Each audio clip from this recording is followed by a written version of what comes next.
Okay. Can you hear me okay? Yeah.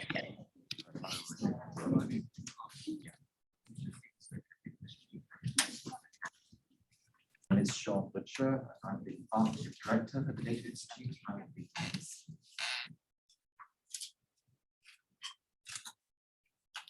This seminar series is brought to you by the Data Institute Center for Applied Data Ethics, CADE, which is funded by a generous donation from Craig Newmark Philanthropies. If you're interested in learning more about the Data Institute or CADE, you can find this email at datainstitute@usfca.edu, or you can visit us on the web at usfca.edu/data-institute. Today, I'm pleased to welcome Timnit Gebru, who is the founder and executive director of the Distributed Artificial Intelligence Research Institute. Today, she's going to be giving an overview of the DAIR Institute and what it hopes to achieve. We will leave time at the end of the presentation for you to ask questions, but Timnit is also happy to answer questions during the presentation. If you're attending here in person, please put up your hand if you want to ask a question, and I will pass you a microphone.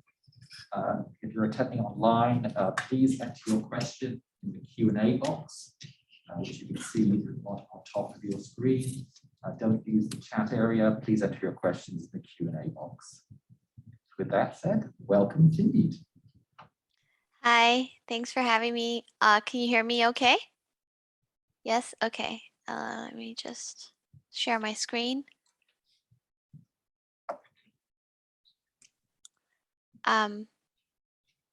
Okay, I'm going to try to make this brief to have plenty of time for discussion. So I wanted to talk today about why I wanted to start DAIR and why it has the structure that it does. Oh, a lot of people in person. I'm just trying to see.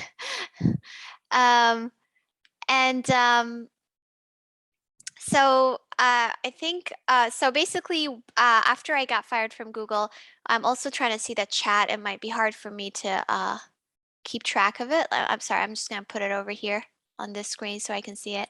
Okay, so I,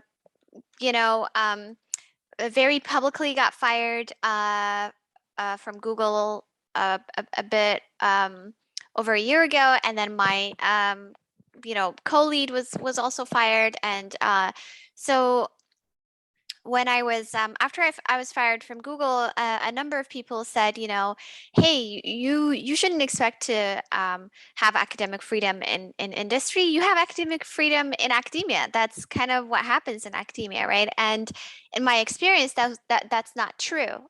Both academia and industry have an underlying paradigm that's shared that makes it difficult to do certain kinds of work. There's a power structure. I mean, we're seeing what happened, what's going on at Harvard right now, for instance, which is an example of, many such cases in many institutions. So I knew that, and I have had many experiences with, senior professors and senior academics in my field and how they view me and my work. And so I knew that basically this setup was not a setup that would allow me to do the kind of work that I want to do, right? So for example, if I want to get tenure, I still have to, appeal to powerful people in my field, and I know how they feel about my work, right? And if I want to, recruit students and I want to have them do certain kinds of work, they might be at a disadvantage because, you have to publish papers every like 3 months or something like that. And I think that's not conducive to the kinds of work I want to do. The other thing is that the goal with which, a lot of things are funded, or the goal with which, even if it's in industry or academia, the money basically comes from two places, right? One is DARPA or something like that. There's NSF too, but a huge portion of it is DARPA. And another one is, company. So when you're in a company, you have to be able to like sell your work in a way that explains to them why what you're doing makes them money somehow, or why it's important, or why it saved them money or something. So in our team at Google, we were kind of starting to be skilled at kind of figuring out how to, make that case. And then when you're in school, I mean, in academia, and you're applying for grants and stuff, again, like you look at, for instance, self-driving cars, right? It was DARPA that had the robot cup or whatever. And now people talk about, oh, hey, self-driving cars are going to be great for, accessibility and this and that. But when you look at the root of the incentive for why would a military entity want to fund this kind of stuff, it always has to do with warfare. You look at and a lot of technologies like that, for instance, machine translation, right, and the Cold War, and many other examples in AI or outside of AI. So, and then people talk about AI for social good, right? And I think that's sort of like trying to retrofit, right? So I said to somewhere yesterday where I think it's kind of like, you first build a tank and you have all of those resources put to building a tank, and then you're like, oh, how can I do something good with this tank, right? But you've already, the whole incentive first is like making you build a tank, which is a thing that's used for warfare. And then you will have to try to learn, like, how do I how do I do this thing for good, right? So that's how I feel like we approach technology in general, because the entire underlying structure and foundation and funding and everything is sort of incentivized by these two things. So the idea of DAIR then, and this is the kind of stuff that STS people in science, technology, and society studies have talked about for a long time, right? Approaching technology as a socio-technical system. So then the idea of DAIR is that if we want to arrive at a different conclusion, as in if we want to arrive at a different type of research output or process, then we have to start with the structure of the institute and how we approach our research and what kind of structure we want to build. And so, I think we have Q&A already. Are we hiring DAIR at DAIR anytime soon? We will be hiring and we will be putting them out on public, but we have to make like a plan for what kind of positions we need to be hiring for, and how fast we can hire and how fast we can grow. And that has a lot to do with some of I'll talk a little bit about that later too. So the first word that came to my mind when I wanted to think about this institute was, so first of all, it was very important to me that it wasn't at a university or at some other kind of entity, because I don't think that, I think there are a lot of issues with these structures. So I wanted to make it its own thing. And then the first thing that came to my mind when I thought about this institute was distributed. And the reason was that I saw, for instance, with my prior work, even when we were building a team at Google or with Black and AI or other kinds of things I've been doing, the importance of having people in different locations contributing to this work and to this research. So for instance, one of the last people I hired at Google, Mahdi, is Moroccan. He's living in Switzerland right now, but I remember how he was so concerned about YouTube and its effects, and he had personal experience and he had a wealth of knowledge.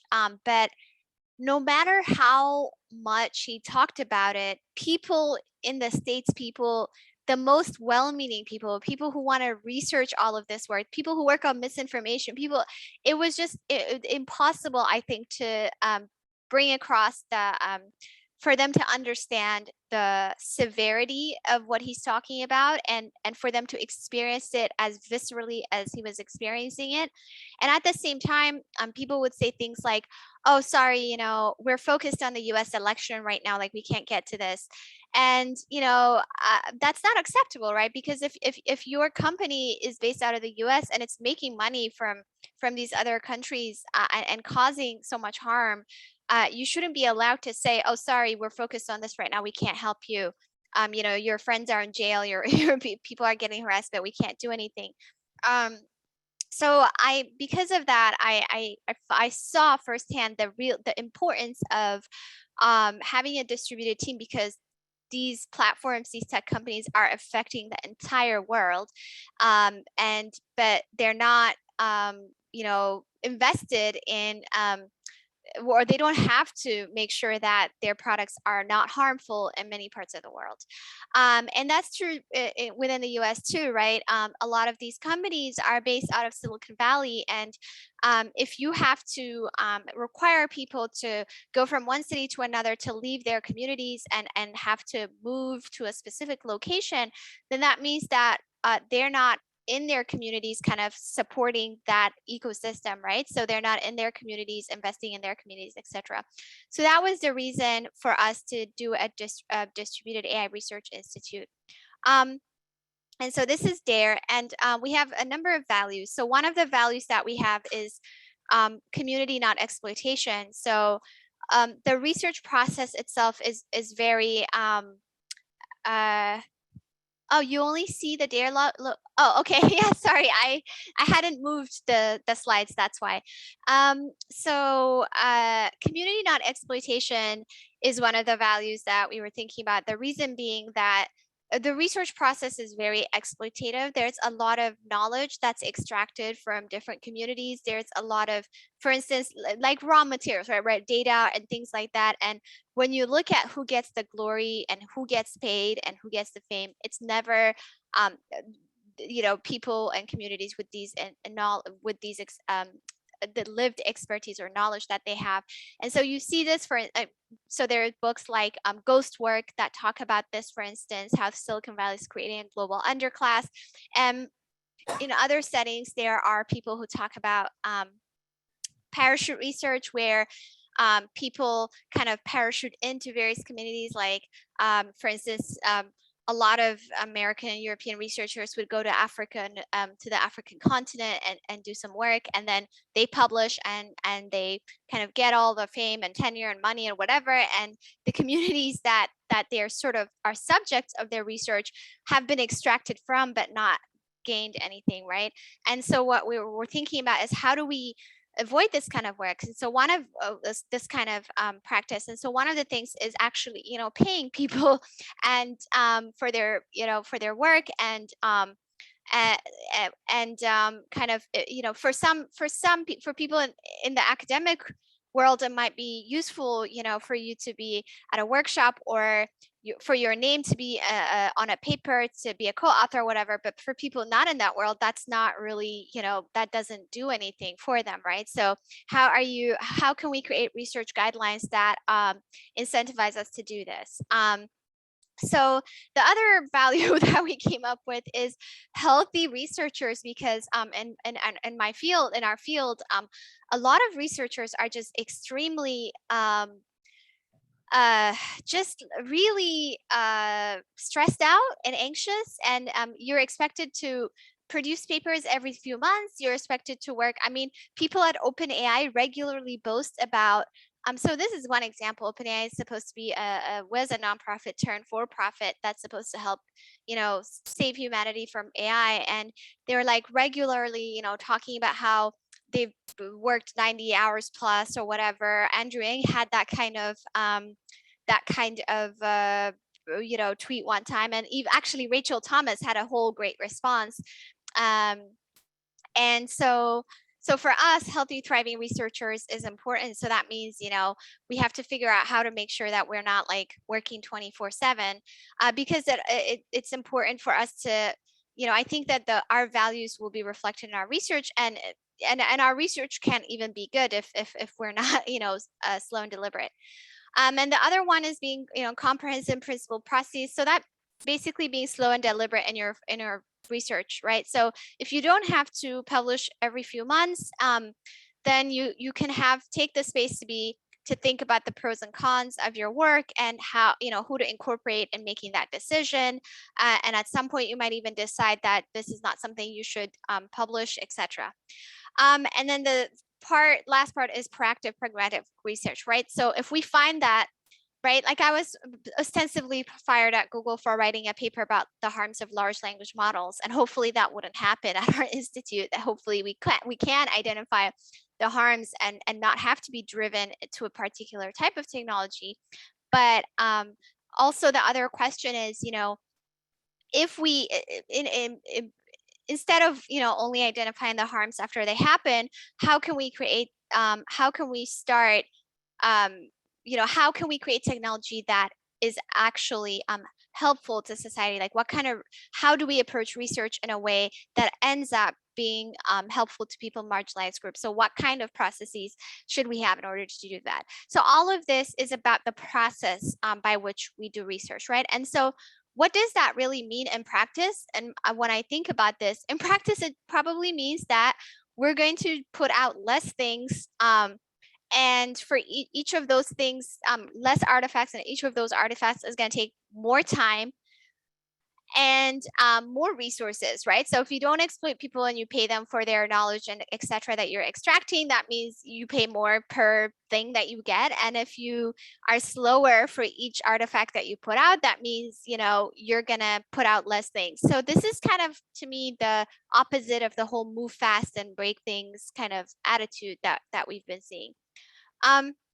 So the initially the people in DAIR were Raseja, who's a fellow in Johannesburg, Shira, who's our advisor in Nyeri in Kenya, and Safia, who is also our advisor in at UCLA and in California. And recently, you know, just last week or so, Alex Hanna, who used to work with me at Google, announced that she's leaving Google and she joined DAIR as our director of research.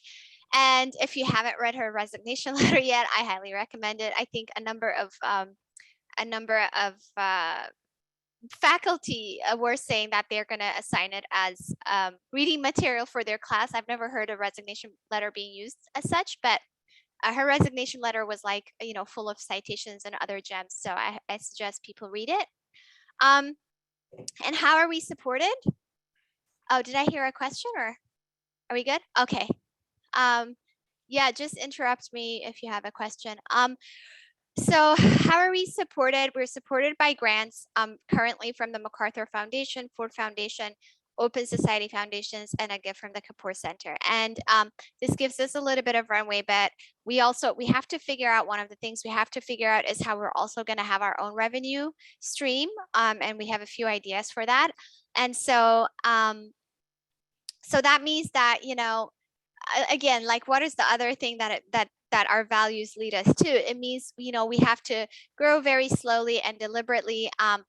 I'm hoping to have, you know, a small institute, and then I'm hoping that it will be some, you know, like a model for other people that other people can also replicate, and have many different smaller institutes, which I think is and then we can have coalitions and other things.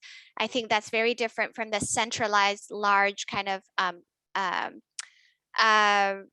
movements that we've been seeing. Are there any government agencies besides DARPA that have the budget and political agreement to fund similar? Yeah, that's very interesting. So, you know, I just feel like anything related to the military has an unlimited amount of budget. And I think that's very harmful. And now the way in which they're talking about AI, they're talking about it with, you know, it's kind of like a Cold War era rhetoric, like, oh, there's this race with China, China's doing this, so we should do this other thing. The Onion had like the best article yesterday. I'm gonna find it, and with kind of talking along these lines. So, you know, perhaps the NSF, but I do think that our governments need to. So one of the things I said, I made an appearance at the European Union a while back, because they have this AI Act that they're working on, and what I was talking about was that we're constantly behind, right? So some bad thing happens, some bad tech is created, it's proliferated, and then we're like, okay, we have to show the harms, we have to prove that there's something wrong. Then we're like exhausted doing that, and then there's, by the time we even get somewhere, there's the next thing that we didn't have a chance to take a look at, right? So we're talking about social media stuff. We haven't even started to address the issues, and they've moved on to like the metaverse, right? Or so how do we prevent this? It's how do we not make it like whack-a-mole, where we have to be proactive, right? So one is, you know, I support. There's a number of acts that have come out recently that say that companies have to do, you know, some impact assessments and things like that before releasing, that the burden of proof should be on them.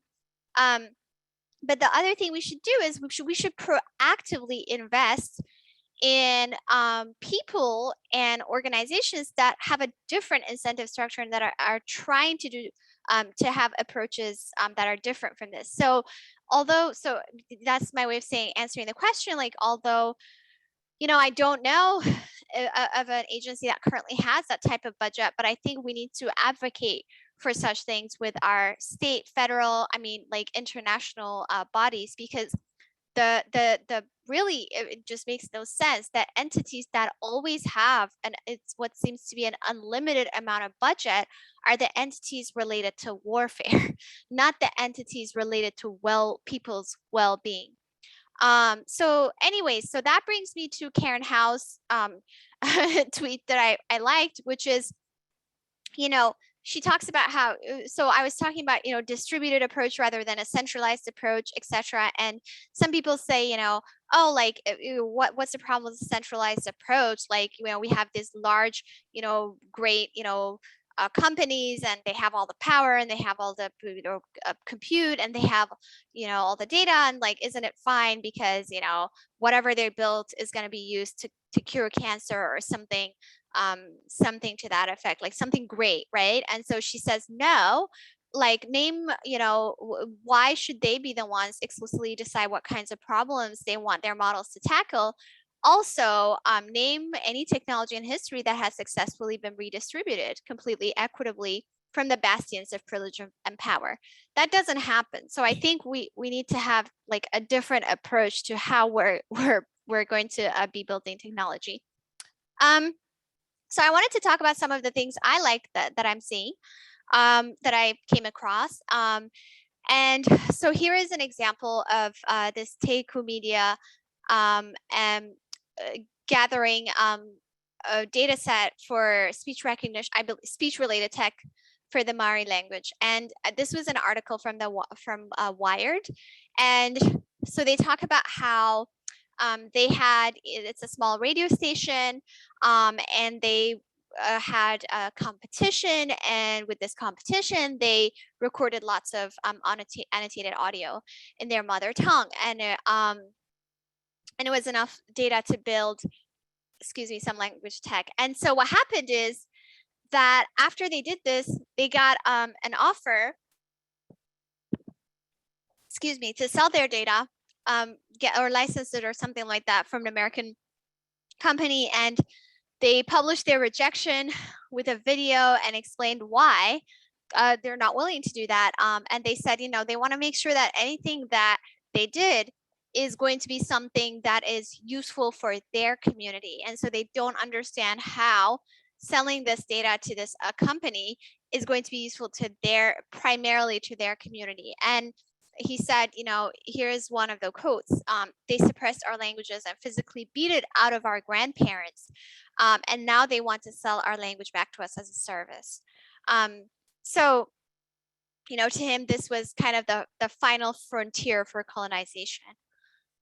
So as I mentioned earlier, this is along the lines of the quote I just said earlier. So this is an article, actually it's summarizing a paper that talks about machine translation. It's history and kind of how it shifts power and what people purport that it will do versus what it's doing.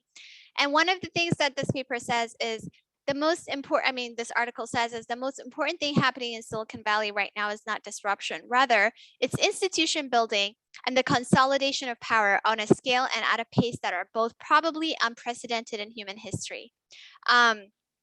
And so to me, that's why it's very important to build alternative types of institutions and structures away from this highly consolidated centralized power. Okay, so another example I wanted to show is from my former collaborator, Ernest, and his collaborators at Makerere University. And so this is an example of an application of computer vision for Cassava disease detection. And Cassava is a very important crop in sub-Saharan Africa, and it gets more and more important as we have the climate catastrophe. And the climate catastrophe is people, in the African continent are like at the front lines of this climate catastrophe, even though they have almost no emissions from there, right? Most of the emissions are from the States, from China, from other large actors. And so what they did here is they created, they partnered with farmers to have an app. And what this app does is it helps you classify disease incidence and disease severity. And so why did I want to create an independent institute? So if you're in an academic world and you try to publish this kind of work in a conference, and they'll just give you all sorts of reasons why it's not work that should be published. Oh, it's just a data set problem, a data set, and it's not novel, or how do you generalize it, or whatever. Like I've had so many issues with that kind of stuff, right? But and if I'm trying to ascend and get tenure or whatever, like I'm gonna have to worry about those things. But in our institute, I think we can simultaneously work to move the field forward to value these kinds of work. And if they don't value it, we can still do those kinds of work because we value it. So this is a similar problem of counting pests on cassava leaves. So I wanted to just close by talking about a project that we're working on at DAIR. And this is from our fellow Raseja in collaboration with Nyaling, Luzango, and Richard, who are all in South Africa. And this work is on using satellite imagery to analyze the effects of spatial apartheid. So here you have this, I think, a picture of Cape Town. And on the left, you have these, like, mansions. And then on the right, you have these townships. This is a similar kind of image. And, this was mandated by the Spatial, by the Group Areas Act, I think of 1954, that said that white people, non-white people have to live in these townships. White people can live in these places, and there were, of course, different budgets allocated, etc. And so the question is, even though apartheid was legally, it ended, decades later, you still have the impacts of spatial apartheid, right? This doesn't look like anything has changed.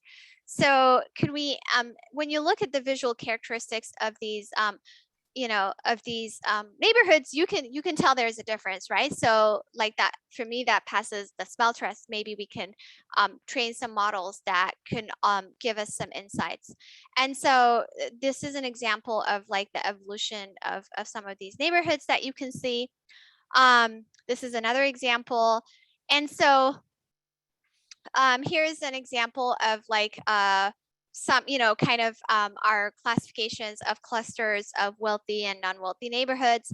And here is an example of like the kinds of things we're trying to do. Like, for instance, you can see here, so the gray is like, gray means vacant land. So here we're asking, okay, out of the vacant land that we saw in 2017 or 2011, what happened in 2017, right? So for instance, here we see that most of the vacant land in 2011 stayed vacant, but the one that didn't stay vacant, there were a lot of wealthy neighborhoods that were built, right? And then here you say most of the wealthy neighborhoods in, like a certain percentage of the wealthy neighborhoods in 2011 were demolished, they became vacant, but many of them stayed wealthy, and some of them were, townships. So, to do this work, So this is the paper, the initial paper that we have. So to do this work, we had to, gathering the data set was the biggest innovation, the biggest kind of work, and it took years. And to publish a paper on that, it was like all the machine learning paper conferences. Oh, it's not novel. Oh, it's just a data set. Oh, it's not generalizable, right? So we published it at the NeurIPS data sets and benchmarks track. And this was a new track for NeurIPS is a machine learning conference. And it was a new track where people specifically submit works on data sets and benchmarks and ways to collect them, issues that you might face, ways to make things better, etc. And so that's why we were able to publish this paper. So, and now one thing we can do in our institute is, instead of jumping to the next paper and be like, okay, great, we're done, we can now think through how do we responsibly release the data set. That's not a piece of cake. Like, there are research papers on how to do that. How do we manage it? And how do we communicate the results? Like, we're working on visualizations and other ways that people can interact with the work. And so that to us is equally important as whatever we did prior to this. And we're collaborating with others who studying spatial apartheid and urban studies and other things in South Africa to use this data set to answer other questions. Okay, with that, I'm done and I can take questions now. Thank you, Timnit. So if you're in the audience, please put your... Thanks. If you have any questions, please raise your hand if you're in the audience. If you're attending online, please enter your question using the Q&A button. Features breaking through. Is this a question? Or is it a comment? There's a link on the Q&A. Can you elaborate? Oh, is this the segregation? Let me just see. I hope it's not spam. I'm gonna click on this link, okay? And if my computer dies, you're responsible. Oh, I see. Before and after photos of a recent Delmar divide. Interesting. It's the same, right? Redlining. Exactly. Like, yeah. So what we're doing in Johannesburg, I mean, in South Africa, it's exactly the same issue in the States too, right? And I'm pretty sure people have been studying this kind of stuff here too. There's people who studied segregation and, outside of the US in many different contexts. So yeah, and you can see there's all this conversation about roads now, right? Like, roads were very much built to segregate, right? Highways and and so yeah, so it's very much a similar thing. So I'm gonna read this. We actually have a question here in the audience. Hello. Hi. I just wanted to ask, you had mentioned like when you were in Google, it influenced the kind of research that you could do, or wherever you work, the source of money basically influences what you can do and cannot do. So here at your current venture, how do you plan to prevent that influence from your current funding? Yeah, that's a very important question, and that's the main question for us. So far, we've been super lucky in that literally the thing they funded is the thing we want to do, and the thing we said we want to do. The way we said we're going to evaluate our,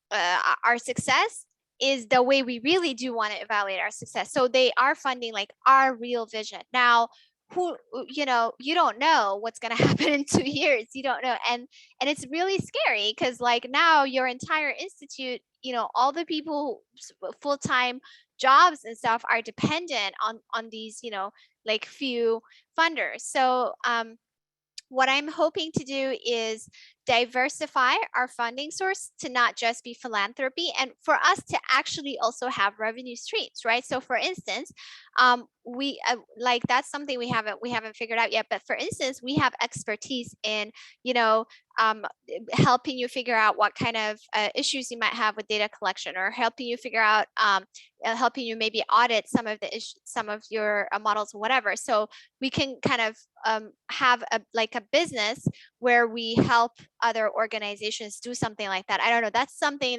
that we're sort of working out to see what kind of revenue streams we can have. But even as a nonprofit, we can still have a business. But then the other thing there is, you know, I want to make sure that this research institute is still a research institute, and we get to do like long-term research. And so then I don't want people to just sort of like do 80, you know, spend 80% of their time on this other thing, so they can't do any research. And so that's the thing, right? Yeah.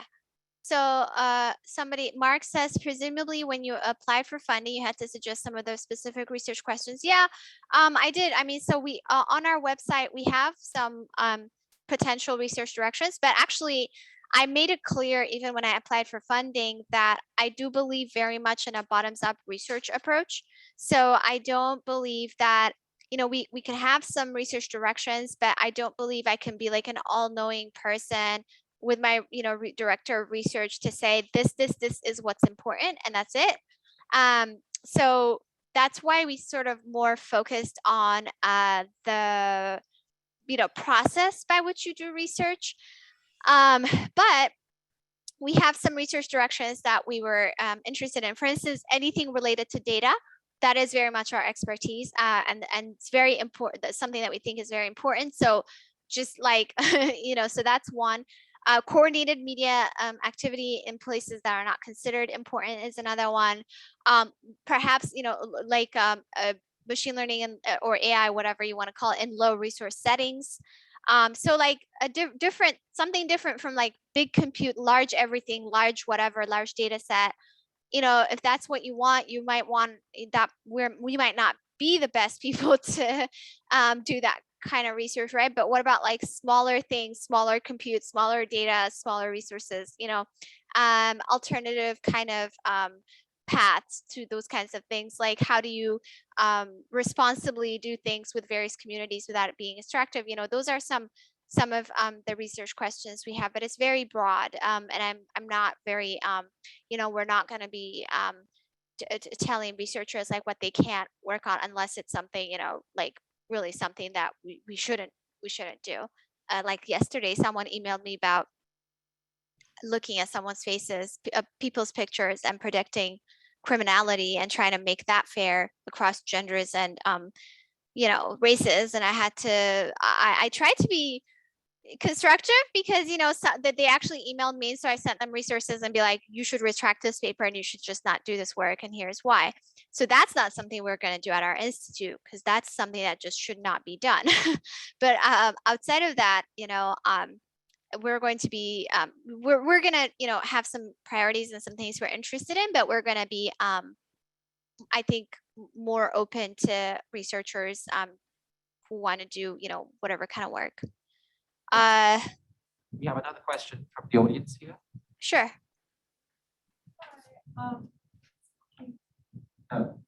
Is it turned on?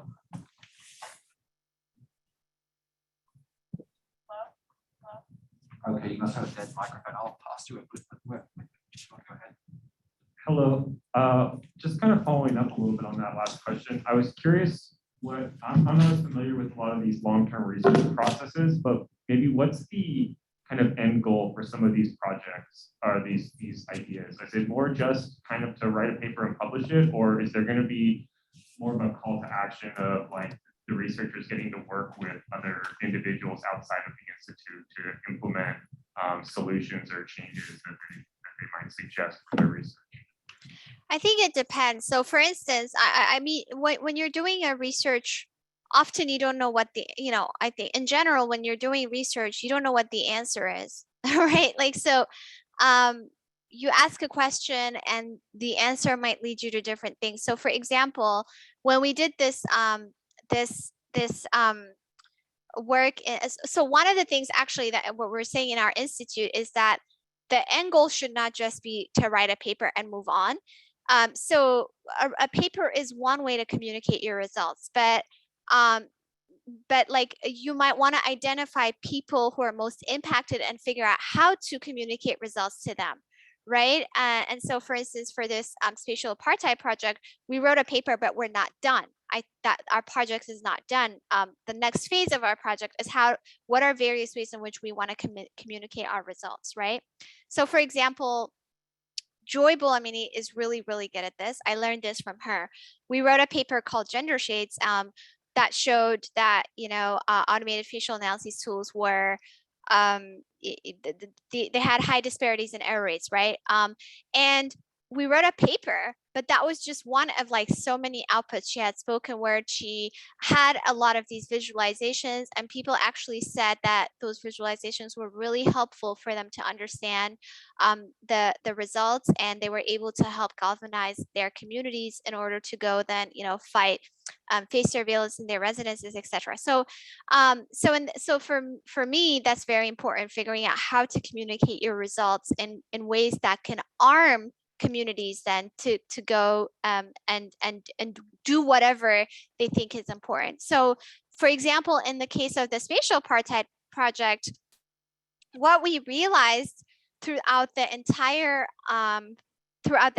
process is that the South African government had stopped labeling townships in the census, so they just lump everything into formal residential areas and informal residential areas. And what we found is that in order to understand the legacies of spatial apartheid, you have to label townships.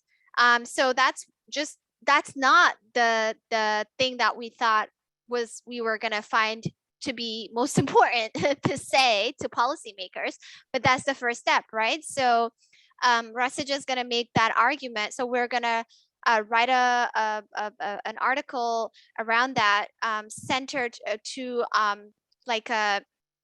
there are outlets like that are very specific to people in Africa and the African diaspora. And so we're going to make that case, and we're going to kind of have like some more visualizations and stuff. So that's hopefully something that policymakers can use to then say, why do we want to understand the legacy of spatial apartheid? It's because we want to help reverse it, right? Like that's basically the end goal. So in that case, that's just one example. But in general, there are many, like, research means that many times you might not even know why it's useful right now, right? You don't want to be short-sighted.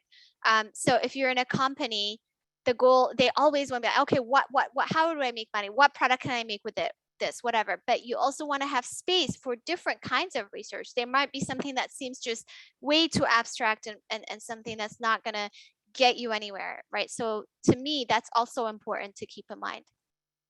Thank you. We have another question from the audience. Hi. Okay. So my question is more about just like generally how you view the field of AI ethics and research. And just with there being so much sort of malintent technology out there, how do you kind of balance your proactive ethical data usage and that sort of research with more research that might expose or highlight the unethical side of things and the bad actors in the space? I'm like, personally, I just feel like I have no time to do the proactive stuff. So I wanted to create DAIR because I wanted people to be able to kind of proactively imagine, how things can be done from scratch and do that rather than always, expose, like you were saying. But I find myself drawn to one exposition from one exposition to another because it's very scary. Like, for example, we did the whole thing with face recognition. People are still fighting like that battle. That battle is just beginning, right? And we've been at it for years. And then they moved on. Then there's this whole thing with large language models. They were just like, just kind of a race for larger and larger models. And so we wrote that paper, right? And now I'm fired. Then there's like this thing with social media, which is also, you know, related. And the issue is I'm in these communities that are always affected, doubly affected, like my family, my friends, my students. It's so difficult for me to just move on. So for instance, in terms of social media, I was trying to get people to do something about it because there is a horrible conflict in Ethiopia. That's where I'm from. That's where I was born. I'm of Eritrean descent. And there's all this ways in which Eritreans are also targeted in the diaspora using social media and this and that. Nobody cares, right? Nobody even knows where Eritrea is, like, you know, but I do. And so, and it's like, it's very personal. I have students I can't reach. I have family members, you know, who died, like are in prison and all of this stuff. So having that knowledge, it's impossible for me to just be like, oh, I guess somebody else will do something about that. So in my personal time, seems to always be devoted to try and expose and kind of translate what's in my head about the harms to in a way, in a language that will get other people to understand, you know? So personally, I'm just always in a position where where I'm doing that, and I would like to have to be in a position where I can actually imagine, like, but to add to that though, what I'm doing right now is, so again, this is what I think having this institute allows me to do. I'm trying to take a step back and be like, what is my philosophy for how to build something proactively? Like, what's okay? What's good? Can I have some principles to say, okay, I want to organize my research around like asking these questions because I think this will be helpful. So, for instance, um, I've been reading a lot of kind of, so for instance, Simone Brown's Dark Matters talks about, you know, I forgot the word she uses, but like watching the watchers kind of thing, you know, using technology to do that. So I'm trying to kind of take a step back and organize my thoughts around, in terms of the proactive creation of something or doing research, like you know, what do I want to prioritize and what are my principles for doing that. But on the other hand, the exposing harms thing, it's just kind of, you know, I just I find myself like always occupied with doing that.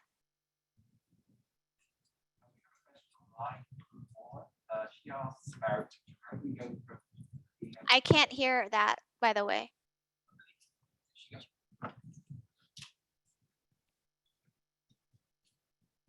Can you hear me now?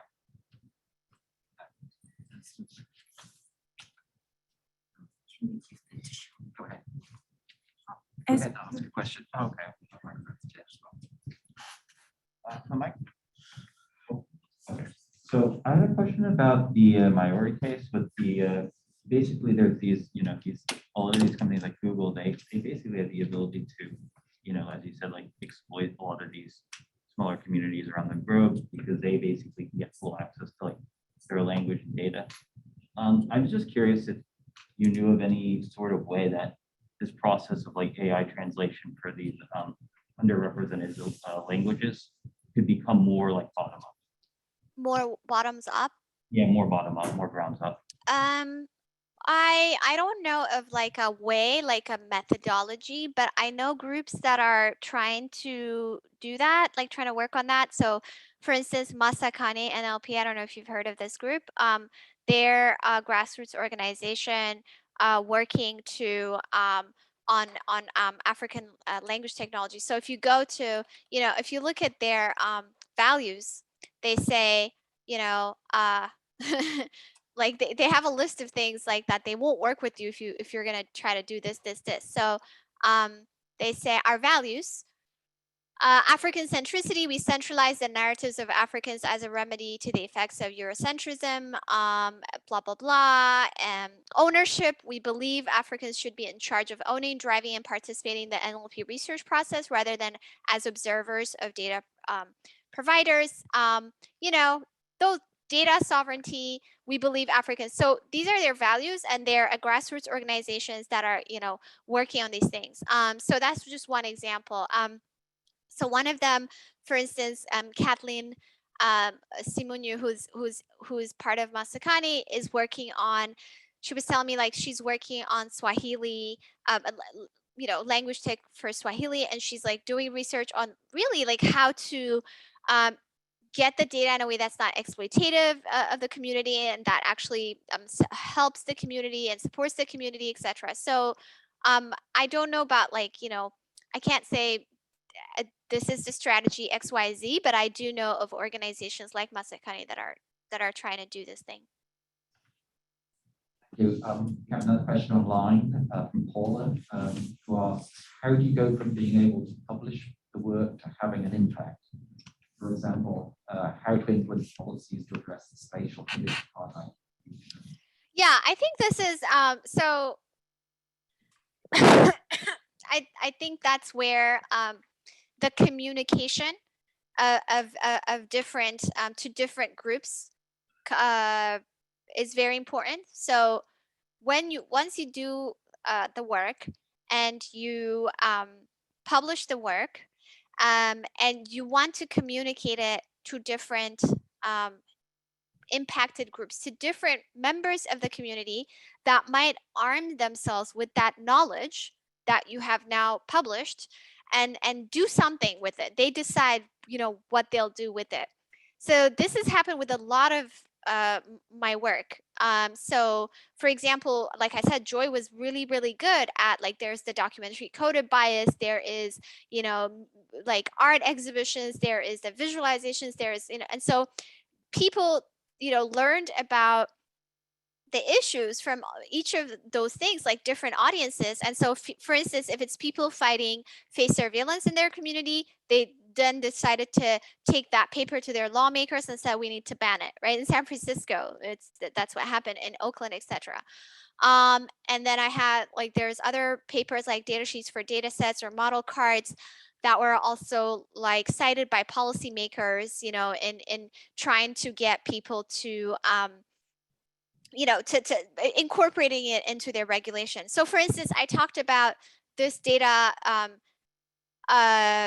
data sets and benchmarks track at NERBS, right? And that's something I had been advocating for a long time. So I've been advocating for the valuing of data related work. So when I talk to researchers, I try to speak a language that is you know, that's what, you know, it's like when you talk to your mom versus when you talk to your friend versus when you talk to your cousin, there's different ways of communicating, right? So I think that's very important to understand, like, who are you trying to reach and how are you trying to reach them? Which audience are you communicating with? And what is it that is potentially that this audience can do? So after we advocated for data related kind of valuing of data related work, all the, you know, over and over again, a number of people at NERB said, they want to create this data sets and benchmarks track. And that's great. For me, that's a win, because you can try to, you know, advocate for people to do slow, you know, ethical work, whatever. But if you're a PhD student and you spend years like thinking deeply about your data set or whatever, and you can't publish it, you can't get a job, no one values it, it's, you know, that's not, there's not an incentive structure. So then also there's people like, I think Neil Lawrence and somebody else are creating a data, really a journal for just data sets in general. So that's one example, right? And then the policymakers, you know, that's not about the policy. This is about, you know, conferences, and then policymakers used kind of our paper to say, oh, companies and other organizations should have data sheets like things or whatever. So I think it's important to identify who are the most impacted people in from your research, and how do you envision that they might arm themselves with this information to make change? So for instance, with social media coordinated activity or whatever, if you're focusing on a specific community, it's, you know, how do you imagine you would communicate with different groups of people? Maybe policymakers might want to have some regulation. Maybe companies might want to understand, you know, what else they can do. Maybe impacted communities might want to have some sort of literacy tools, right? So I think in summary, the step number one is to think about how can you make your work accessible to a whole group of people, right? As scientists, it's like really important to do that, and it's one of the least valued parts, I feel, of our work. And so I'd like for me, DAIR, to have a specific, to make sure that we do that with our work. Thank you. We have another question online. Do you have any thoughts about how organizations working with lots of data can be held accountable for ethical practices like these? How what? Sorry. How organizations working with lots of data can be held accountable by people outside their organization for how they ethically handle that data? Oh my God, like this, yeah, I mean, so, well, first we need to have regulation that allows you to do that. So this country, the US specifically, is very behind on that. At least in the EU, there is the general data, GDPR, general data what is GDPR? Protection regulation, and so we need to have regulation so that we say so this is what regulation does, right? If you have one incentive, which is to make as much money as possible with as little cost as possible, you're going to cut corners. So company A spends all of their time being careful and then decides, oh no, we're not going to do that. This is not good. This is unsafe, even though it's going to make us money. And then company B does the complete opposite. Company B makes more money. And company B keeps on getting away with it. So there's no incentive, right? So we need regulation to say company A and company B need to at least have this bar. And that bar needs to be serious. It can't be like, oh, if you break this law, you're gonna get a $10 million fine. But if you don't break the law, you'll make 20 billion. That's currently, in my view, how it is. So then you just have a budget line item like, okay, well, breaking law, 20 million, making money, 20 billion. Okay, let's move on, right? Honestly, I feel like that's how they do it right now. So that's why I think regulation is the number one thing we should all advocate for. But the problem for me is that the onus should not, currently the onus is always on the victims. The burden is on the victims. And so we need to have regulation that makes the burden on the companies, right? So there's recent laws that came out of, for instance, DC, the Attorney General. There's just recent laws that came out of Washington State, that kind of say that companies have to do impact assessment and other kinds of things before they release something, because that slows them down and that forces them to be accountable, right? And so in addition to that, then the individual can have recourse and say, hey, for instance, the Illinois biometrics law says somebody found themselves in a data set. The diversity in faces data set was taken down, and a number of other ones that were taken down. So because of the Illinois biometrics law, the person who found themselves in the data set could go sue the company and say, I'm in this data set, I did not give my consent, I should not be in this data set, right? So that makes it easier for you to have recourse. And it's still difficult because you're going against companies with unlimited amount of money and power. So anyhow, so my summary there is that we need to advocate for regulation that does that. Because right now, like for instance, there was the New York the group of researchers who were trying to analyze Facebook's political ads or something like that, and they shut them down, right? And so we need to have laws specifically saying you can't do that. You can't shut down people who are actually trying to get some information. In fact, you should be required to be transparent about these things. So I think it's very difficult to hold anybody accountable without laws. Thank you. We have another question from the audience.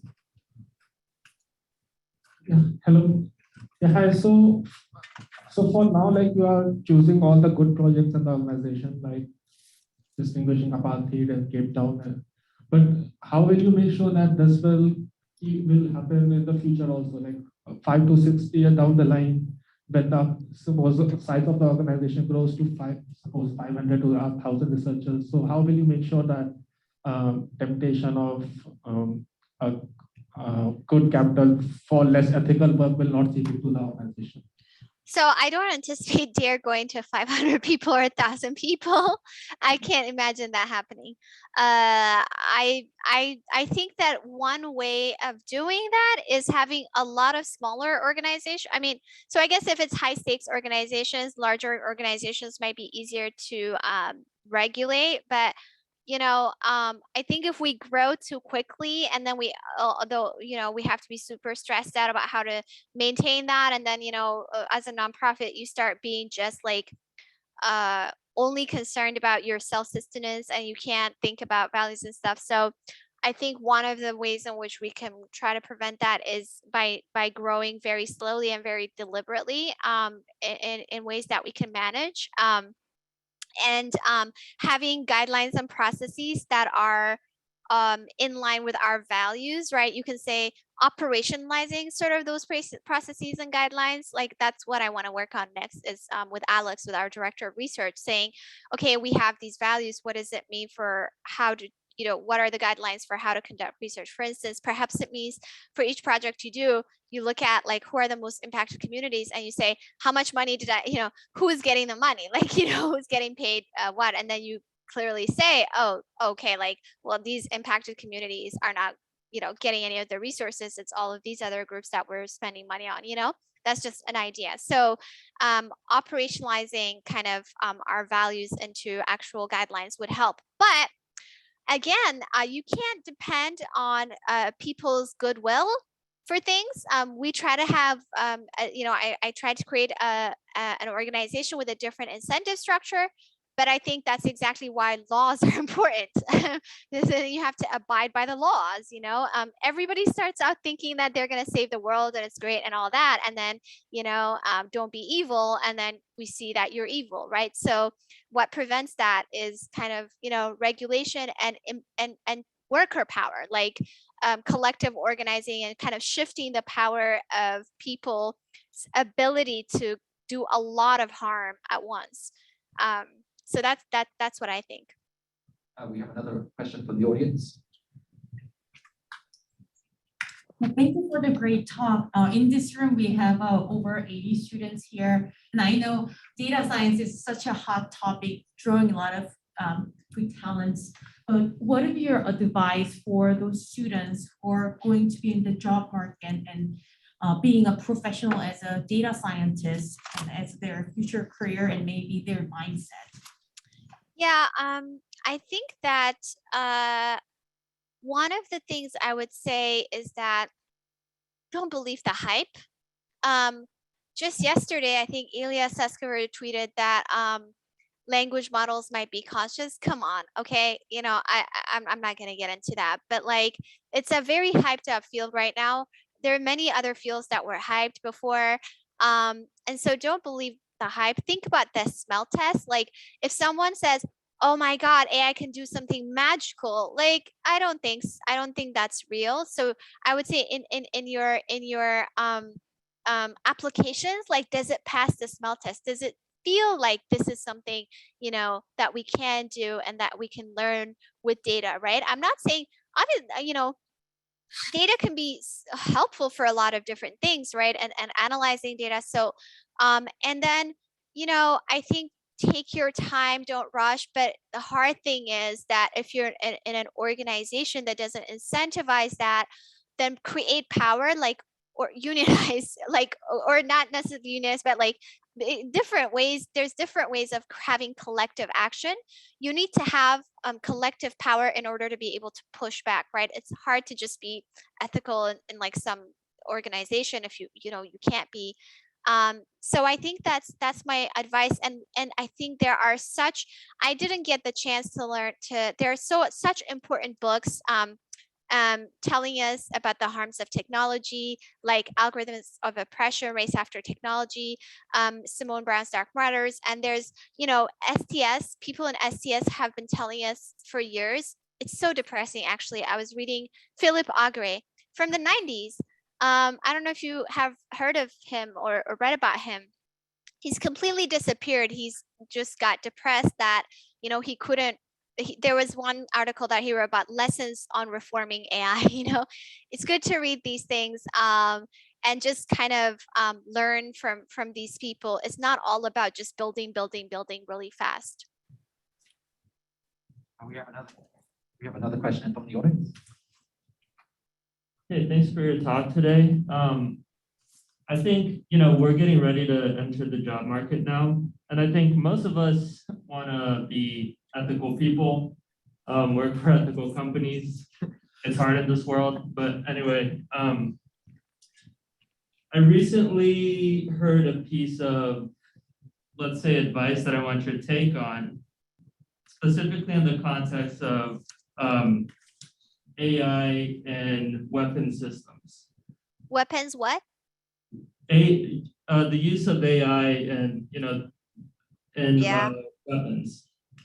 weapon systems. And Yeah. the person was making an argument that we want ethical people working on those dangerous problems so that they'll be applied ethically. I was curious about your take on that, or if you can generalize to other things such as social media and depression and things like that, but that kind of concept.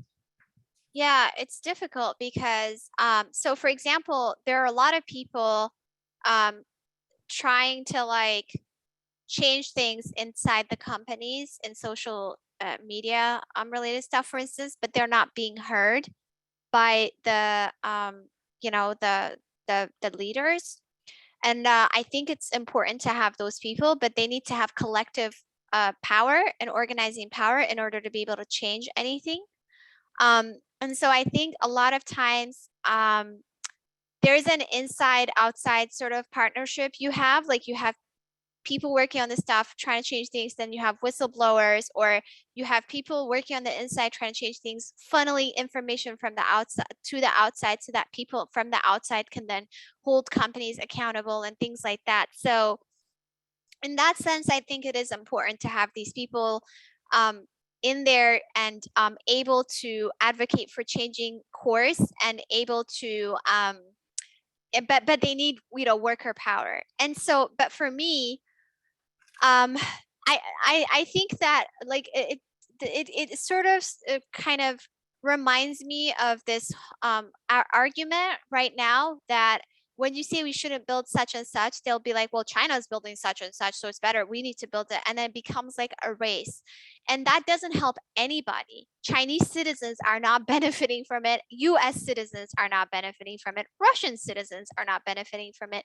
Nobody else in the world is benefiting from that kind of stuff. So I think what the alliances that people need to make are cross-continental alliances so that citizens can collectively advocate for, you know, going back from the race, right? And so that's how I feel about it. But I mean, I've talked to people like working in the Pentagon and stuff like that. Like I just can't, you know, I can't do it. Like I can't go collaborate with people there and stuff like that. I just don't feel it. But I also don't like, I'm not a hypocrite. I don't fault them for doing things. I know that, for instance, there were generals who stopped, you know, some horrible things from happening in the US and stuff. So, you know, it's